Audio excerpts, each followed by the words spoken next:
you can just rely on the modders. Are you sure about that? Or can you? I don't like this news story. I do not like this news story. I don't not like enough. it. Here's the funny part. There's not enough to really say. It's all vibes. Okay? So the story is real simple. Nexus Mods, after 24 years of being run, the owner is burnt out and has decided to sell the site. And it seems like we have, he wasn't saying at first who it was, and now it's come out that it's been acquired by Chosen, a company focused on growth and monetization of gaming startups. And there's nothing else to really go on there except for the words I said, which immediately just sound like, yeah, I don't like it. It's cooked. I don't like it. You don't know that it's cooked, but it's cooked. And it might not be, and hey, and if it's not, then that's great, and that's cool, hooray. But it's cooked. And I guess if there's any mods that you want to get them now. You know, make sure that your favorites are available. If you've got any particularly amazing combos going in any of those BioWare games or you know, any of their CD Projekts or whatever it is, just figure your shit out, because this is going to switch hands and who knows what the fuck will happen. You know? So, nothing has happened yet. Nothing's happened Site yet. Continues as normal. However, no reason to panic. Nothing is saying anything is going to happen necessarily. By every legal and ethical and moral space, the owner of Nexus Mods, who has done a great job over the years, has every right to sell their website for cash money and get theirs and all that stuff. Especially when they give the reasons, like it's not like it's on. They're like, I'm at my limit, right? There's a big talk on that, and they're like, yeah, I just personally am burnt out. I can't do this, right? I get it. However, there's a wrinkle here. Back in 2010, in October, after New Vegas came out, I gave Nexus Mods 200 Canadian dollars. The reason I did this was so that I could purchase a lifetime premium membership that was advertised as being good forever. Lifetime and forever mean forever. Not until you sell it. Okay. It means until the end of my life. So no policy changes have been, you know, we don't know anything. We don't know that that's going to be an issue for any reason or whatever yet, right? Nothing has been announced, so you don't know. I don't believe any of those types of services anytime you hear about them, simply because that's just not the way it feels like the world works. At some point, there's always going to be something, however long it takes, before they go, nah, that was crazy, that was insane. Even when it comes to, I believe, the example that comes to mind is Mark Cuban bought a flight pass that lets him fly anywhere on American Airlines. It was something, it was some crazy, amazing, like, flight pass, right? And it was like supposed to be for life. And he and like one other person got this incredible thing because it was so expensive at the time. Yeah. And it was like an infinite ticket. And then sure enough, through abuse and like a decade plus of it just being used in ways where they're like weren't intending or whatever, the terms eventually changed and they had to limit it in a certain way, and there's a legal way that they squeezed in a limit to it. You know, so lawyers will always find a way. So if you like, that was a long time ago, but like believing that you're going to get anything as is for life is no, like, there's no way that happens. I just refuse that on principle. Welcome back, Pat. Your current plan in billing, lifetime premium member forever. Says it right there. Yeah. Until the lawyers say otherwise. You know. Also, I'd like to point out, every time I bring up the fact that I bought a lifetime subscription to Nexus Mods, I bought it 15 years ago. And every time people go, man, you got scammed. I've had a premium Nexus Mods account for 15 fucking years. And I use it all the time. Okay. Like, how is that a fucking rip? I didn't know that was a service that I didn't remember that. What? It stopped being one in like 2012. Okay. Because the one thing I did read about in the story was that there was a point where there was a service that was kind of like find a way to donate to modders, and like there was this kind of like there was a monetary aspect that was involved with like certain popular modders can you can tip them for whatever, something to that effect, and so they became they were payment processing for some stuff like that. But overall, this whole thing just became the default like main archive and platform of all modding stuff. Like ModDB, I think was obviously like another big website that like I remember getting directed to over the years for stuff. But yeah, Nexus has been the gargantuan beast. It's hard to imagine that anyone acquiring this would not somehow in some way fuck it up. The owner says, question is, how many lifetime plans are there?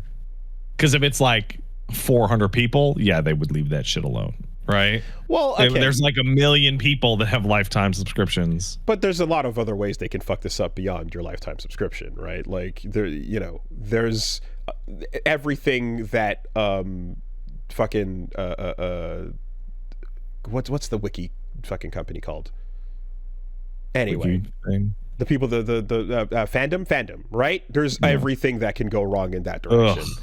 So Dark One, the original owner, basically was describing that like he's taking a lot of careful about who he's selling it to, and making sure that it's going to be in good hands and all that stuff. And it's like, okay, sure, and hopefully that's true, and whatever the case may be. But there's just this kind of it's cooked kind of feeling that I think everyone has, because you're like, yeah, the description of this new group of people definitely sounds like the kind of folks that'll roll in and start doing all the shit that you'd hate to see. And there's also a period of time where they were aggressively stopping people from like archiving mods, I believe, that when they were trying to take them elsewhere because they didn't want like essentially like mod stealing to become a thing. So it gets weird and complicated when it comes to like having alternate resources for particular modding communities, So I went and checked. They actually removed lifetime memberships fairly recently. They removed it in 2021. Well, how's about that? They found legal grounds to find a way around it? No, they just stopped offering it. They didn't remove it. They just stopped offering it to new people. Oh, to new people. I see. Okay. Yeah. Okay. The cutoff date was like in August of 21. Okay. Yeah, I mean, it just... I'm like, I feel like anytime I feel like I don't believe the word lifetime out of any company mouth. I just feel like you can't control the future. You can't tell me you're going to exist, But if you've gotten 15 years of worth out of it so far and it's been worth it, then cool. Oh, absolutely. Then hell yeah, great. Like, here's the thing. Would I actually get mad that I feel like I got ripped off? No, I definitely got my money's worth on a fucking Nexus Mods lifetime premium membership. Oh, definitely. But it's annoying because it says forever. It says forever. Mm-hmm. Forever. Now, the other solution to this problem is that developers can just step up. No, you're a fool. Hold on. You sound like an insane person. Hold on. Let me get there. All right. Developers can step up and say things like over at Stellar Blade, where the director says modders of Stellar Blade, their firepower is still weak. What? Up until now, the official content is still better. I want mods that expand the user's play experience. Stellar Blade is called the Modders Week. Well, that's because they have de novo on it. There's only so much you can do. Oh, man. But also, I saw like a really stupid article that was like 40-ish% of the mods for Stellar Blade are goon mods for gooning. And I'm like, I don't know if you've ever been to like the mod database or the fucking Nexus mods for like any RPG literally ever, but it's all creepy sex mods all the way at the top. Now here's the thing. I didn't realize, I guess, or maybe I wasn't, it was just maybe I didn't piece together or know this, but when you're like, who the fuck is this director? That's crazy, right? What a wild gauntlet to throw out, to call out the mods of your game and be like, nah, the officials are still killing it. And then I see the name Hyung Tae Kim and I go, oh, it's you. It's Goon Lord. It's Goon Lord Supreme. Yeah. The artist behind... He's just like daring people to make hardcore pornography for himself to goon over. The shiniest asses you have ever seen for the last 2 fucking decades on the internet. This is where you have been. Hyung Tae Kim, sensei. I get it now. I see, right? Not sensei, he's Korean, excuse me. But that, I didn't know. I didn't know that he was the one in charge, right? He's the Goon Lord, and he can say that and pull it off because there is an empire built on shiny thighs and greased up butts. Yeah. No. Check the resume. It makes perfect sense. It's really funny because I played a good amount of Stellar Blade, and you can't every single second of you playing Stellar Blade, you're being gooned at, right? And it feels like a guy sits next to you on the bus and starts beating it, and then starts elbowing you and go, "When are you gonna start beating it? Hey, come on!" But aside, but the game's pretty solid overall. In addition to that, that's what's important. It is a pretty solid game. Yeah, very important that the game actually be good.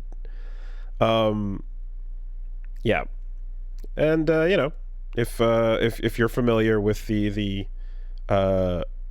Magna Carta art style, then it makes the plastic human art style. The plastic human art style. Then you get it. You get it. Anyway, I just love that. I think it's great. Yeah, I love the developer looking out over at the fucking, the wild modding community and being like, nah, y'all ain't got shit. Come at us, bro.